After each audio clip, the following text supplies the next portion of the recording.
ঊনবিংশ শতাব্দীতে ভারতের রাজনৈতিক সচেতনতা গড়ে তোলার ক্ষেত্রে জমিদার সভা ও ভারত সভা দুটি গুরুত্বপূর্ণ সংগঠন হলেও এদের লক্ষ্য ও কর্মপদ্ধতিতে বেশ কিছু পার্থক্য লক্ষণীয় ছিল।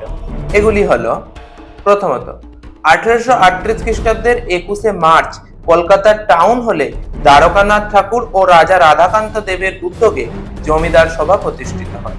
অন্যদিকে 1876 খ্রিস্টাব্দের 26শে জুলাই কলকাতার অ্যালবার্ট হলে সুরেন্দ্রনাথ বন্দ্যোপাধ্যায় এবং আনন্দমোহন বসুর উদ্যোগে ভারত সভা প্রতিষ্ঠিত হয়। দ্বিতীয়ত, জমিদার সভার মূল লক্ষ্যই ছিল বাংলা, বিহার, ওড়িশার জমিদারদের স্বার্থ রক্ষা করা এবং ভারতের সর্বত্র চিরস্থায়ী বন্দোবস্তের প্রসার ঘটানো।